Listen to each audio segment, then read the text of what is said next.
All right, I want to welcome everyone. We're going to have a wonderful podcast episode today. We're going to be talking with the founders of HelloEveryday.com. Now, I've interviewed before, and it's an amazing product. I've talked to so many people about it. I keep referring it in articles left and right.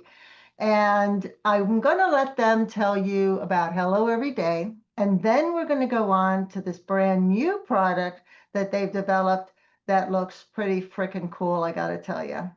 All right, take it away, boys. Esther, it's always a pleasure to join you. Thank you for Thank having you. us. Sure. Mark and I got together summer of 2024 after having shared lived experience of helping older adults. In my case, it was my dad and my mom. In Mark's case, he was a volunteer for an organization called Willow, which is part of the Village to Village network here in Westland, Lake Oswego. That's what Willow stands for. And we'd both been thinking about what it takes to age in place, and specifically aging in place by yourself. And we were approaching it from different angles. But when Mark showed me what he had developed, it was a precursor, and you've seen this. It was a precursor to this sensor, which is our regular Hello Everyday sensor. It felt like it was the perfect timing, the perfect fit. And Mark and our third co-founder Huang and I join hands, and we've developed the sensor. We put it out in the market. We have about 250 out in the marketplace in various people's homes. It's been having a lot of good impact, and it's been really enduring to hear stories about how it has changed relationships, how it has saved people when they've needed it most. In certain cases where they were incapacitated, they wouldn't have been able to push a button or anything like that. But because their people got an alert that said they were not active, they called to check, they came over to check, and they found them in need of help, and they took them to the hospital. That's always those stories are always impactful, and we hold them we cherish them very much. But they're also indicative of the need for interconnectivity, right? We need to rely on each other. We need to create a village around us in order for us to effectively age in place. And that's been played out over and over again as we work with different organizations and different individuals. One of the things that we realized, though, was our devices were being used for people with cognitive impairment, and we never intended it to be used that way. Our original intent was that it was the older adult that was aging alone, was inviting us into their homes. But when you have cognitive impairment, they're not able to make that determination themselves. And so they would often get confused by it. Our sensors have a little LED light that glows on top, and we've seen people with cognitive impairment want to unplug the sensor because they don't know what it is. They forget what Uh, it is. yeah. Even though their daughter or son or whoever has told them, and they often have short-term memory loss, so they don't have the context around it, etc. And so when Mark heard about this, he said, well, I think we can come up with something better. And Mark, I think this is a good place for you to talk a little bit about your background. Um, so go ahead. I think so. I was telling Esther earlier, as her career as a result of multiple careers being merged together Yeah. synergistically, this invention is the result of that. In my own case, multiple backgrounds and careers. So let's go even further back than I've ever gone before with Kabir. Um, my first hobby when I was in school was electronics and radio. I was a radio nerd. uh, Um, and when I was How 15, many I was. radios do you have in the background there, Mark, You behind can you? you can see that, yeah.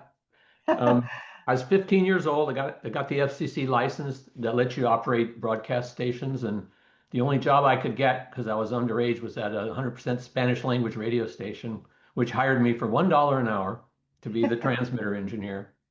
So evenings and weekends, I basically sat at a radio station, helping technically, but hearing the music and seeing the effects it had on the community. I learned Spanish, by the way, and even became a DJ for a while. and worked at non-Spanish, English language stations. So anyhow, music has just been deeply implanted in my brain and the effects it has on people in the community. This came back to haunt me later. Then I became an engineer and then became a doctor, practiced medicine, board certified in internal medicine and geriatrics. And over the last 10, 20, 30 years, it's become apparent how valuable music can be as a therapy for older people. For dementia, definitely, because it triggers memories. It triggers a bigger part of the brain than speech does and that visual things do, but also emotion. Music puts them in motion. In fact, people with Parkinson's you play dance music and they can move and dance when they're otherwise frozen in place. Or they sing perfectly when they have almost lost speech. So there's a lot of different ways that music can be therapeutic. So focusing on dementia, I said, okay, if I want the device not just to be accepted by people with dementia, but I want it to delight them, to say, I like this, this is for me. And one of the things I'm pretty sure they remember are vintage radios. So Right. get it to focus here. There. It's designed to look like a vintage radio, with just two knobs, tuning and volume. And pretty much, unless they can't move, they can fiddle those knobs. We actually enlarged the knobs and made them, you don't have to even have grip strength. They're old-fashioned knobs with the big paddles so they can twist them. Anyway, so that's the concept is, can we give them the music that would be beneficial without them actually having to tune into a radio station, which basically doesn't exist because the oldie stations are gone, plays commercials, may not give good reception. All the music is in the device. So that was the origin of it. And then it still has the original sensor to let family or neighbors or connections know that they're up and around and they're okay. That's embedded in there still, but it has the music as well. And Kabir might want to talk about, besides music, it has audible reminders, and he'll talk about his experience with that. But there you go in terms of the extreme backstory of how I came to conceive and design Hello Tunes. Yeah, Mark leaves out some very important points, which is he's a pretty accomplished musician himself, and he's married to an opera singer. So music is a really important part of his life. And I think when he wouldn't show us, Twang and I, what he was working on until when he was pretty far along. And he brought us into a room, Esther, and he said, well, I'm going to show you a working prototype. And he puts this device that looks almost near complete and says, here, go play with it. But I think the intent that as we have been building Hello Every Day, our intent has been, can we create devices that are self-contained, that take the onus of setup and having to configure it, etc., away? Because when people are dealing with either their own cognitive impairment or they're dealing with a loved one's cognitive impairment, they don't have the bandwidth to deal with they don't have a bandwidth to do a learning curve, they don't have a bandwidth to read stuff, etc. But they know what intuitively works. And so our goal was, can we create a self-contained device that allows people sort of almost immediate reception? And so when we got this device, we wondered whether we needed to load music that was already on there, or could we get people to load music for themselves. And where we landed after a lot of work was we created a device that, as Mark showed, we call this Hello Tunes. So it has four major components. Mark talked about the aspect ratio of, it looks like something that's inviting, doesn't look like a sensor. It looks like something that people would want next on their coffee table, right? That's by design, especially for people with cognitive impairment. It's intended to be a tool between the caregiver or the care partner and the person with cognitive impairment, not to replace any of those components, but really, again, to create sort of a greater connection. One of the main things that people with cognitive impairment struggle with is structure. They live in this constant present, but they're often confused as to what time of day it is. They're often confused as to why are they in a room that they barely recognize. And one of the things that is research has shown is that one of the first things they lose is the ability to tell time. Even if you put a clock in front of them with big typeface, it doesn't really register and it doesn't really matter. But what they are receptive to is when they hear it. And so one of the things that Mark has been really impactful with this innovation is having the ability to both announce the time at the top of the hour, which is just enough to make sure that they're oriented, but also the ability for caregivers to put in custom reminders. And the custom reminders can be, it's time for medication, it's time to drink water, it's time for breakfast or lunch or dinner, etc. And the goal here, again, is not to replace the caregiver. The goal is to augment and reduce the friction when oftentimes caregivers talk about if they remind their person with cognitive impairment that it's time to drink water, there's a little bit of resistance, but when it's a box, that resistance kind of goes away. So those are very important components. And then the third, of course, is the ability to have safety. So as Mark said, this has all the capabilities of our regular sensor. It shows activity, etc. It also shows when they were listening to music specifically and when they turn it on. It has a call button up on top, so they can press the call button if they need help. For some people with cognitive impairment that wouldn't have the ability to do that, we can just take that button away, so it just looks like a blank.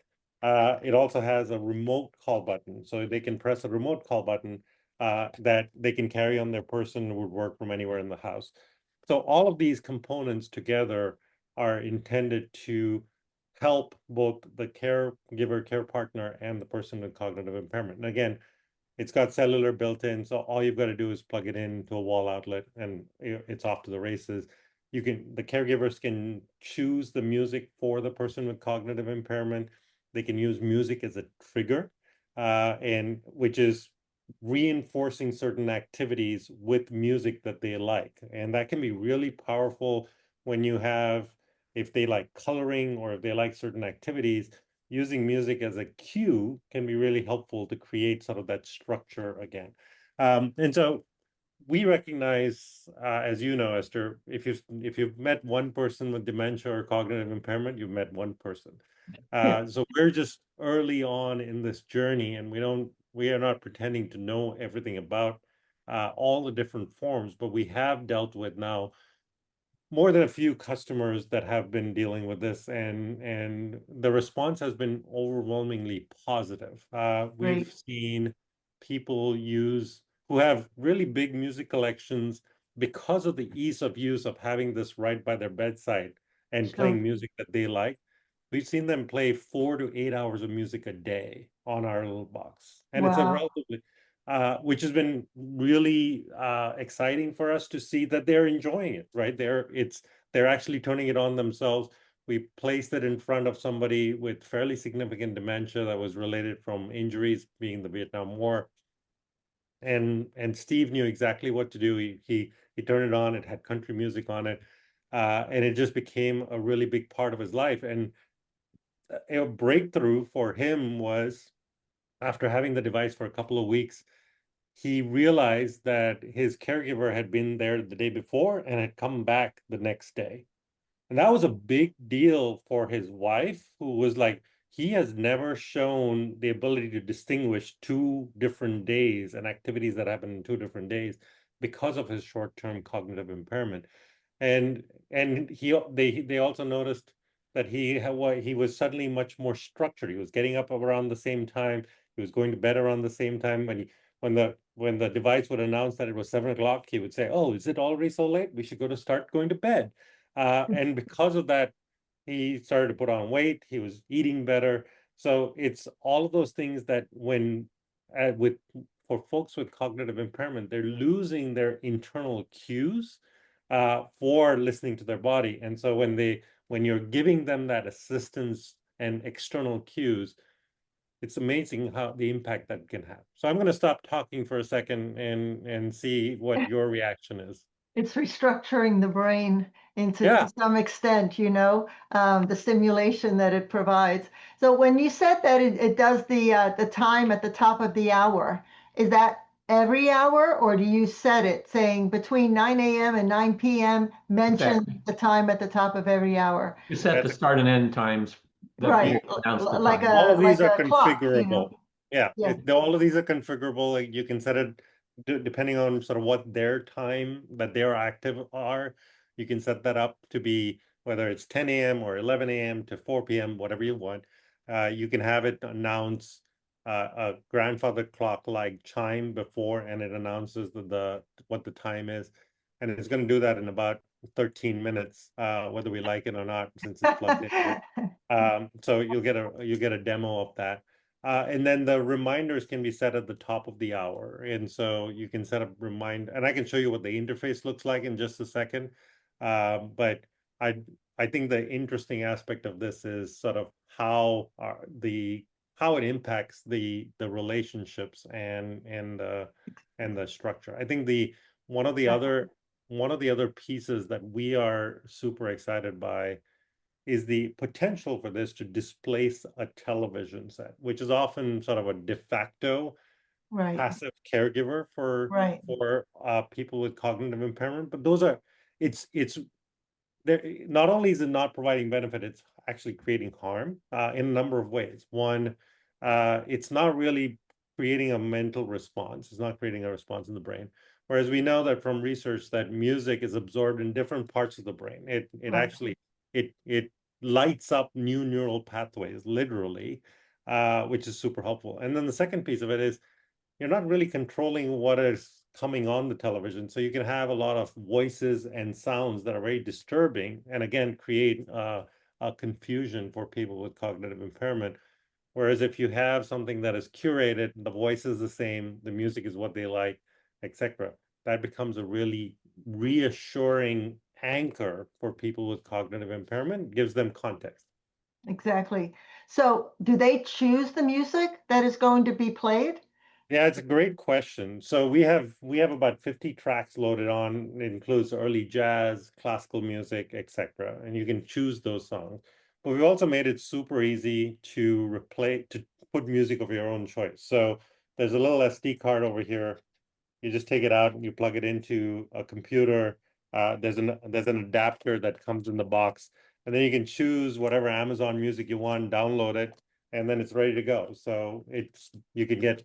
I had a customer that was Indian and wanted Punjabi devotional music, and they were able to find it on Amazon, download it, and now she's listening to it a lot every day. We Right, were just looking at it yesterday, and she listens to like 4 hours of music every day. So that's great, right? She's turning it on herself. It's right. coming on in certain cases. So yeah, Yeah, because obviously the idea is to go with music that they are familiar with, it, so somebody who grew up, in the 50s and 60s, they're going to want that music. And, someone who grew up in the 20s and 30s going to want that music and so on. It's what's connecting them. Yeah. So, yeah, and what we find, Esther, to your point, is that it's music of their youth. Uh, yes, music of your it's youth, teen right? years and their 20s. That's when music sort of forms that great association. In fact, after bringing this device out, I have been like forcing myself, not forcing, but I've been consciously playing music of my own youth for myself, and it's enormously therapeutic even for younger folks to Yeah, create that connection, right? It triggers memories, gives you the dopamine hit that a lot of times new music doesn't. exactly. And so it's been really interesting to see that. So I have a question now. So that product is perfect for this older generation today. Yeah. Yeah. So how are you thinking that 10, 20 years from now you're going to offer a different design for the hippies that grew up in the 60s and are now in their 80s? It could be. You're Get right. remember the round radio, Oh yeah. and the right with The the 8 wide track and all of that. Well, so Esther, there's So, a few different things. there's different designs. Yeah, But yeah, these that's were more like the popular in the 50s, 50s, right? right? Yeah, 50s, right? So it would be easy for us, and everything was either avocado or turquoise. Right, That's right, cool. Totally, we could, if we said, okay, that people don't recognize that anymore. We don't know what that is. Right. We can easily reshape it and repackage it. And of course, the music would change. As Of you said, the course. music that they grew up with in their teens and their 20s can Exactly. easily migrate that, or they can put the music that they want in it. Yeah, I mean, 60, 70 years from now, it'll all be Taylor Swift music, right? It'll all be on there. But it's true. I mean, I think that the look of I love that it can change along with the generations as it continues. I mean, and I love that you can put your own music. Absolutely. Um, Esther, how many? Oh, go ahead. I'm sorry. well, I was going to say, I think one of the key defining aspects of Hello Every Day that we've been very intentional about, there are two or three things. The first one is our customers are the ones that are driving our innovation. So we are very plugged in to sort of our customers' needs, and it, this is just to underline that point. If you call customer support, you typically get me. And the reason you get me is because I want to talk to my customers, because Yeah. that insight is always super interesting, and it helps us develop new capabilities. And I want to show you another capability that we just launched recently. But that's been a really important defining theme for us. The other defining theme for us has been that we want to create products that are super intuitive and self-contained. And I think that underlying philosophy of, can we create products that basically don't really need a manual for the core user, and they're kind of like a pencil, which doesn't need a manual. You know what to do with the pencil, right?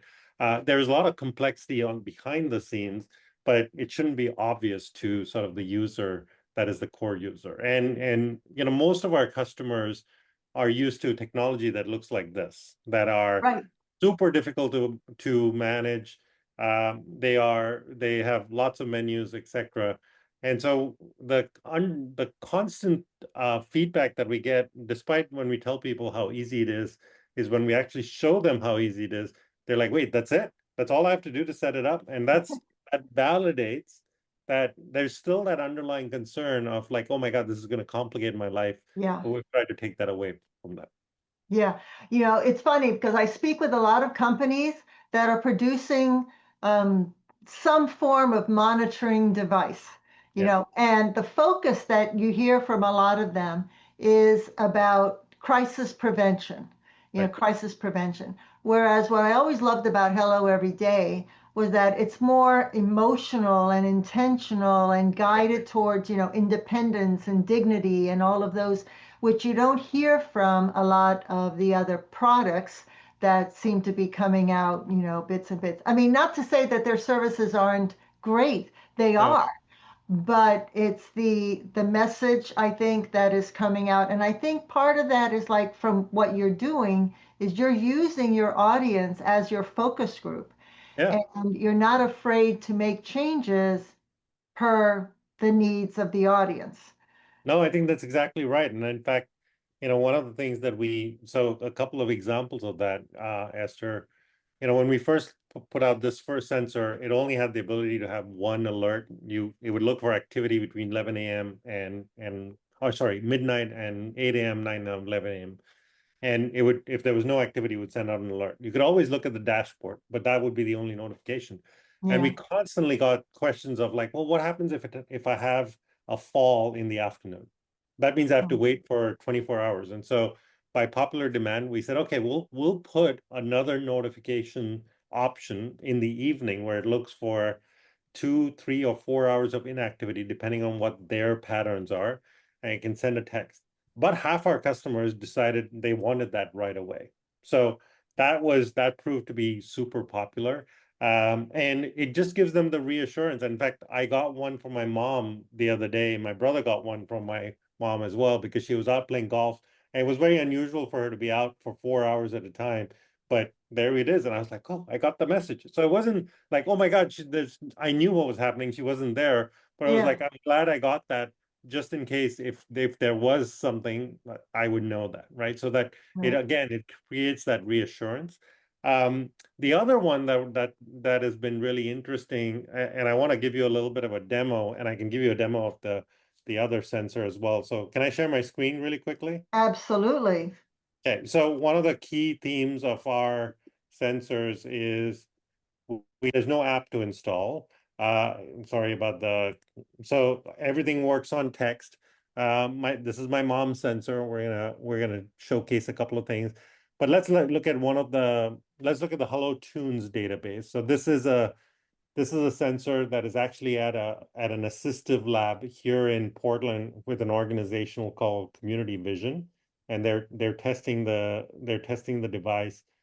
And sometimes when I'm using Zoom and trying to load our dashboard, the bandwidth the needs are too high, and it will give me an error like this. So I'm going to redo this. I So hear you. I had trouble with that all last week. excuse me for 1 second. Zoom tries to hog all the bandwidth. Here we go. So, but one of the things, Esther, when you and I saw each other last, you saw this dashboard. So Yes. this is the dashboard that is on an hourly basis.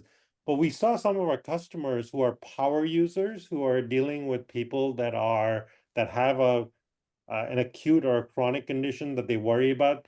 And when they were like, hey, can we get more granularity in our data? And so we gave them this. So this gave them the ability to see information at 5-minute increments, but it's not very useful because it just gives you sort of, was there movement or was there activity in 5-minute increments? So it helps, but it wasn't perfect. And so Mark went away and he developed this, which we think is much more interesting. So this is showing what is the activity and how far is that activity from the sensor. So you're getting a spatial read of the room. Oh, So if you suddenly saw activity if you typically see people moving across the room all the time, but you started to see only activity from one spot, either they're spending all their time watching TV, or maybe there's something else that's going on, and that can be really instructive to know whether they're moving around the room or whether there's something happening just in one spot. Have they fallen, etc. So this is proven to be really helpful for caregivers that are working remotely, and watching their moms or parents, etc. So how is it recording that? Is it like a heat sensor? that's a great question. Mark, you want to talk about that? Yes, so the actual sensor uses radio waves. It's actually radar. And Oh, so it's unique in that most of them use the kind of things that burglar alarms do, which is a heat sensor. yeah. Can be false alarm from the sun, can be triggered by pets. We have the radar that tells us how far, whether they're moving, how far away uh, they are from the sensor. And we also can block out certain distances if there's a problem like a fan spinning around. So it's a lot more data, and the radar sensor that's in it, 10 or 20 years ago would have been a $20,000 item. And the march of technology has driven down that cost because those radars are used in your car. That's what tells you someone's in your blind spot. You're familiar with that? And opens the doors at the supermarket when you walk in the door, come toward the door. So we're able to use that technology much, much, much more cost effectively and fit it into our sensor at an affordable price. Thank you, Mark. Wow. So it is effectively a heat signature. So the darker the color, the more activity in that area. But that's what you're seeing. All right. So now let's go look at so if you had a regular sensor, this is what your dashboard would look like. If you get the Hello Tunes, you get this additional interface, and that's what helps the caregiver select the music. So you can change the music depending on what you like. There are a bunch of different genres, and then if you put music in your own folder, you can list it here and you can include that. And then this is where you would set up the reminder. So I don't know while you and Mark were talking, this announced the time. I don't know if you heard that. But you can set sort of the volume of those reminders. The user sets the volume of the music, so right here, but the volume of the reminders are set by the caregiver or care partner. You can announce the time of day, You can announce and you can set up reminders like time for lunch. In this case, these are the different reminders that have been set up that you can use as options. So, and we've added some as people have told us they wanted a specific reminder. So the vitamin ones came directly from a customer. Reminder to drink water was from a customer, etc. And so again, this can be customized day by day, but the idea is that you would basically have it so that you're creating the same structure for the person with cognitive impairment. And then the cool thing is you can see what their listening history is. Now, they haven't been playing a lot of music because it hasn't been installed with the user yet. But if you had this, it would show you what time they were listening to that music and what kind of music they were listening to. And more specifically, it would tell you if they were actually listening. So it only will record the listening history if it detects human activity while it's playing music. So if it's just playing in the background, there's no one in the room, it's not going to record that listening history because there's nobody in Oh, the room. oh, that's clever. Because Right, but yeah, this it could play. That's like false data. Yeah, exactly. But the idea here is you can reinforce that, and you can add music that is sort of again more that's resonating with them.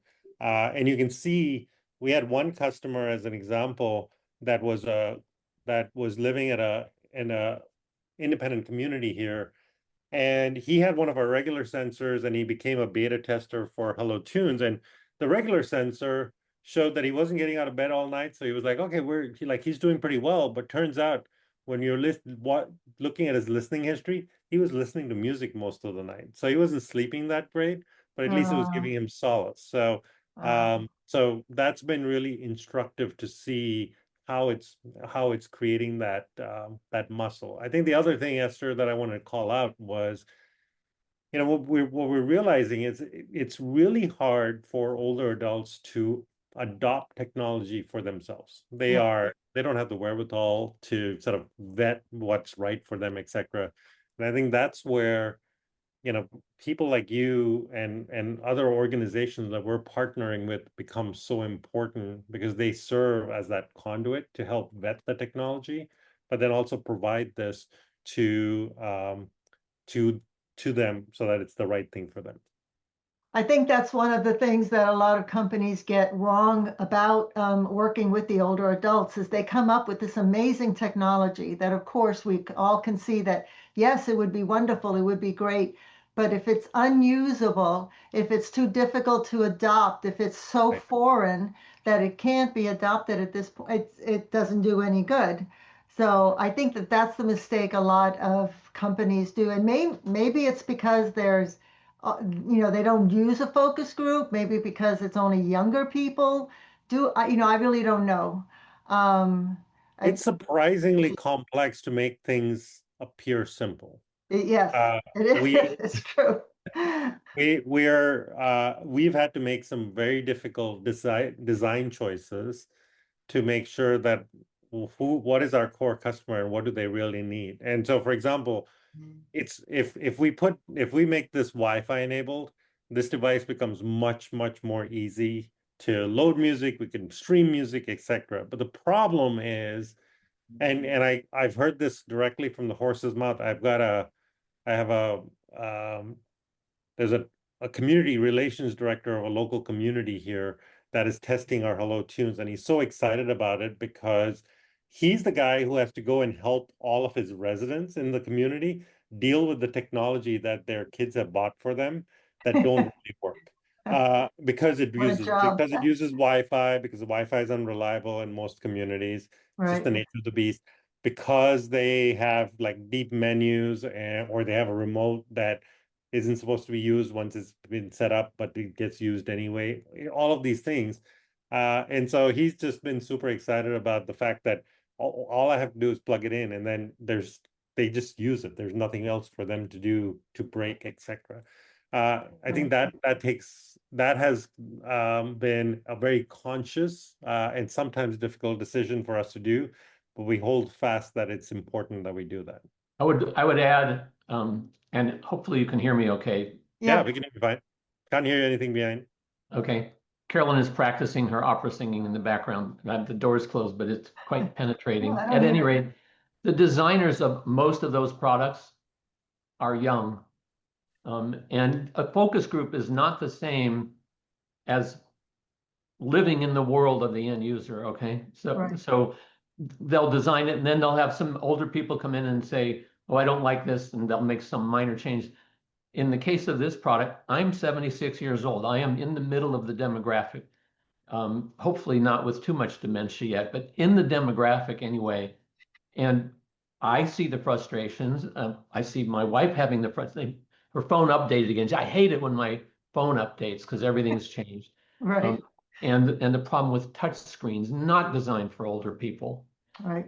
who may have a little tremor, may have visual issues. So Right. you have to literally get in their head or be one of the target audience to start with a sheet of paper without assumptions about what you really want to have and build something that they want. So I think that's a difference between us and the other products, which are designed by young people and then maybe tweaked with some focus groups.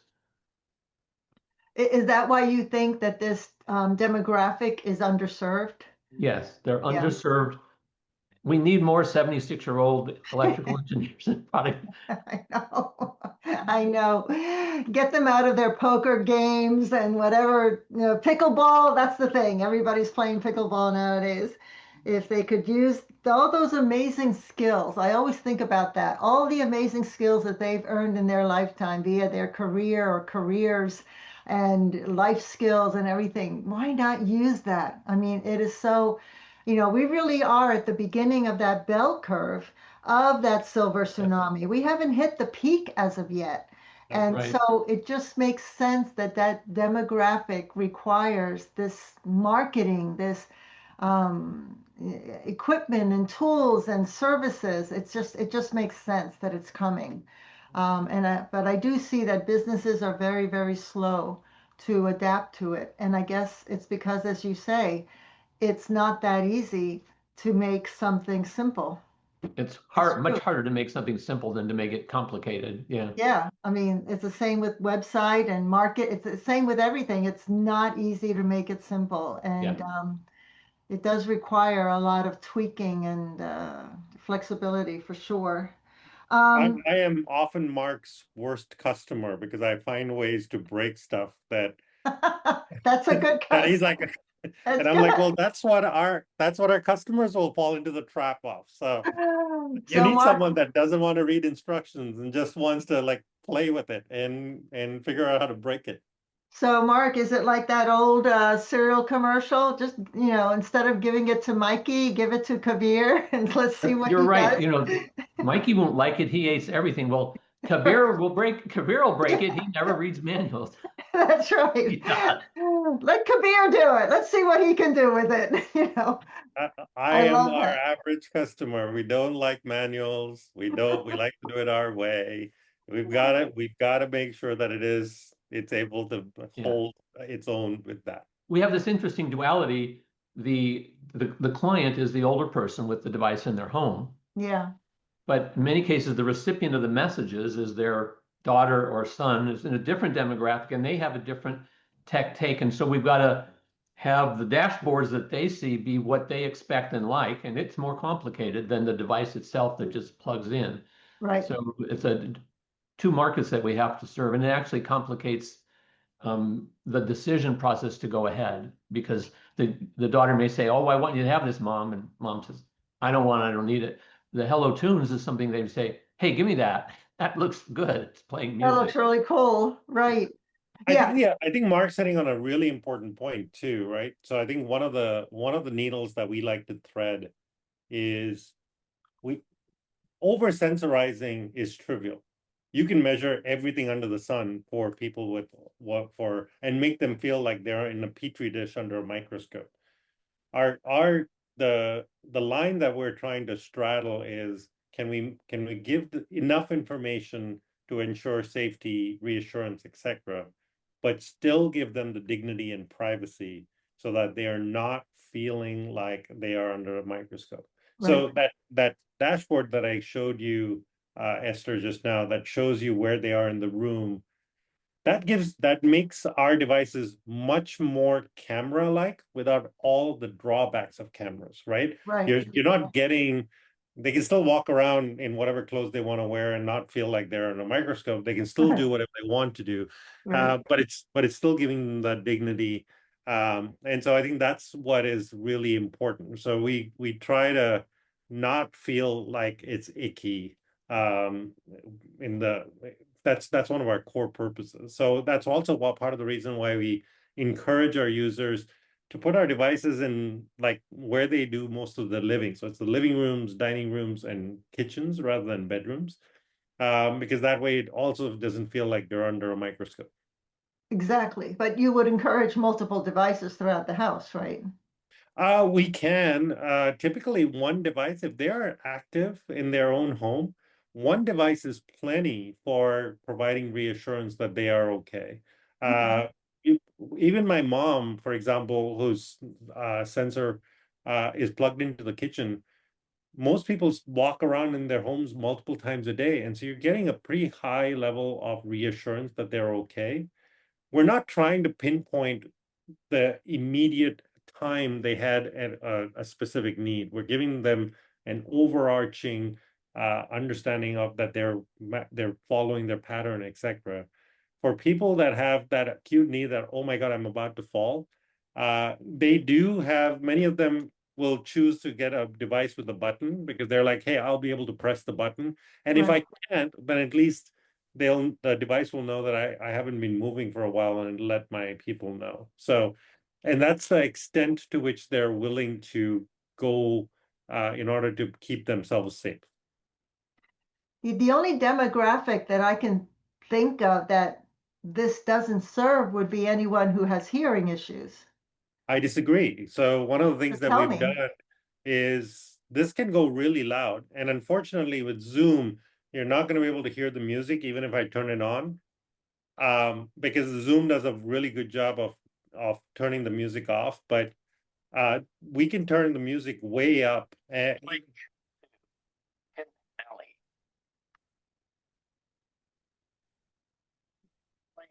It doesn't come through. Zoom suppresses it. Yeah. It's programmed to suppress music. Yeah, so it's not going to come through. You have to try it in person. It can get very, very loud. And remember, people with hearing loss, they're generally losing the speech part of the spectrum. Yes. Music is a broader range, and the beat is down low, and so they usually can hear and feel the beat. That part is true. You're right. You're absolutely right. But we were concerned about people not putting on the hearing aids and things like that, so we wanted to make sure the music was loud enough. Yeah, well, that's a whole nother. No, well, I mean, a lot of hearing aids now come with Bluetooth, but this doesn't connect to Bluetooth. We haven't I tried guess to, it's not no. Yeah. Wi-Fi, right? More complications. Too More complicated. complications. That's a whole nother thing. So what is, as I said at the beginning, when I saw the announcement that Hello Tunes was coming up, I was like, where did that come from? I mean, what story prompted that product? So what is next for Hello Every Day? What do you guys have in the laboratory back there? Yeah, it's a really good question. So there are two things that are happening. So in 2025 was all about demonstrating that we can serve our customers wherever they are, and the technology is robust. And we now have customers all the way from Homer, Alaska to like in the upstate New York, etc. And so the Wow. devices have proven to be very robust and reliable, which is great. We are now just starting to scale the sensors with organizations that want to serve communities. And so this isn't public knowledge, but we were an applicant.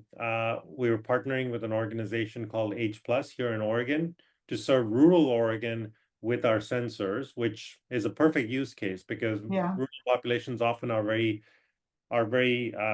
they have deep roots in the community. They want to rely on each other rather than rely on public services, but they often don't have the access to technology. And so we're gonna deploy that there. We're working with a large senior center in Salem, which is the capital of Oregon, and they're kicking off a pilot because they already have a friendly visitor and a friendly caller program, and they think this could be a really good augment for their village network to thrive.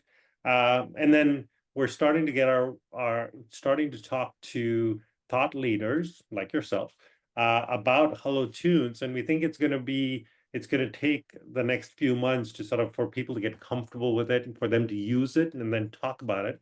And that's when it's going to start to get some traction. So Mark Huang and I have been very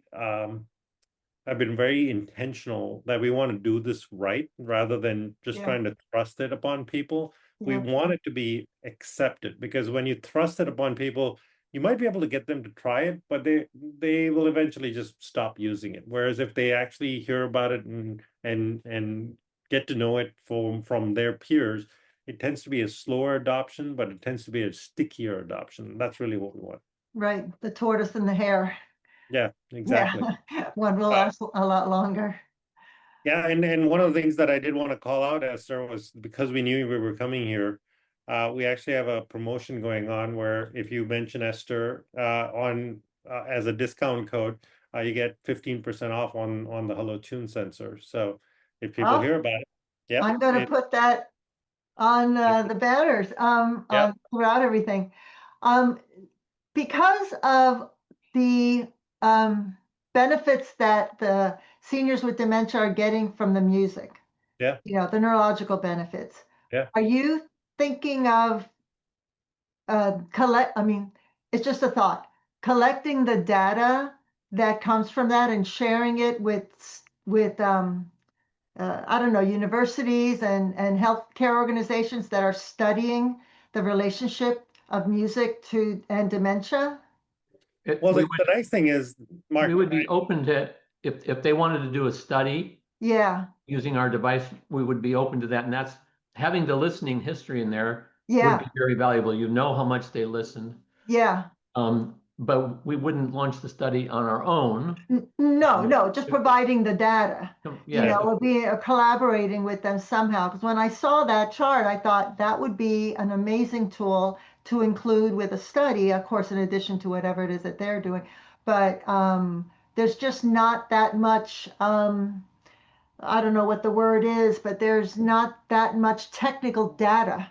It always seems to be, I don't know what the phrase is, but the point is anecdotal you can is what you're provide the saying. technical data, and I think that that could be very important. yes, with appropriate safeguards where people agree to share their data, or we Yeah, anonymize the data so it of can't course, be identified. of course. Yeah, it would just be like in a group format, 20%, 30%, whatever. I love it. Yeah, I love it. I So think, going back to Esther, going back to sort of I didn't fully answer your question, which is your original question, which is, so what are we incubating? What are we continuing to yeah, incubate? what's in the lab back there? I think Mark Huang and I are aligned that this is not our final form, right? We are still evolving into technologies that are that delight and keep our customers safe. But as we go down this path, our ability to start to personalize the notifications and personalize the devices for the patterns of the individual. So right now we have standard notifications. At some point, I would love to be able to look at a pattern and say, well, the notifications that make the most sense for this particular user is these, and if there's deviations, then it automatically triggers a notification, etc. We need larger amounts of data for that and larger number of sensors installed for that. And so we're getting to that point where as we get more of those patterns, we're able to now utilize our insights of, how things are going to play out, etc. And so we're just on the cusp of that. So there's a lot more to do there. Exactly. I mean, as I said in the beginning, what I love about your organization is that you're very flexible and that Yeah. you really listen to, your clients. I have a question. Is the Hello Tunes product outdoor friendly? It's a very good question. You mean like, can you take it into the front yard or backyard? Yeah, like if, I have a back porch, can I take it to the back porch and plug it in Yeah, back there?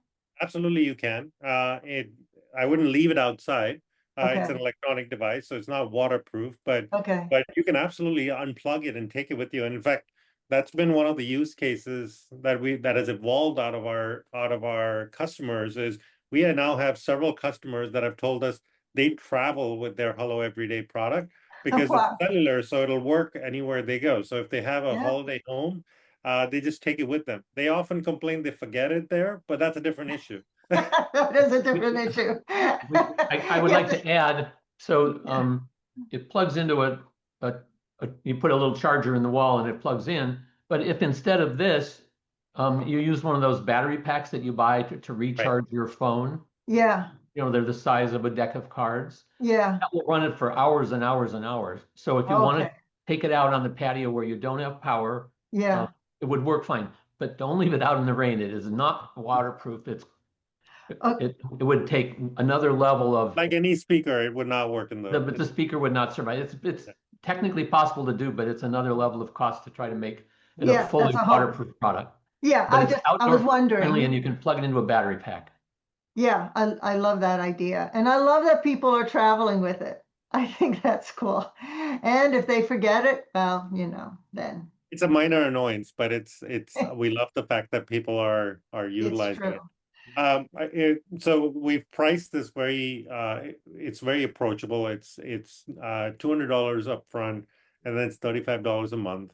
And it gives you all of the features that we talked about. So if they use the Esther code, it's $195 and then $30 a month for the first year. So I love it. I'm putting that across the entire video. love I it. love that. Thank you so much. I mean, I think that, the fact that you are so focused on making the products frictionless, Yeah. basically, for not only for the senior, and there's no way that you can talk about products for older adults to help them age in place, stay safe as much as possible, without also talking about the family or the caregivers or whoever it is. There, unless that person is completely alone, still though, there's somebody out there watching for them, thinking about them, whatever. So I Esther, we love hear that. stories about how people are before they got our devices, they would open the blinds to their windows so that the neighbor would know that they would be okay. Well, Right. if they have that relationship with the neighbor, it's this you can get them to receive a notification if something was to go wrong, right? Exactly. It takes I think as a community and as a society, we are social animals. Yeah. We need Yeah. people to rely on each other. And our goal is to create devices that help augment existing relationships. So that virtual village becomes so powerful as your capabilities start to come down and your needs start to go up. That's where it becomes really powerful.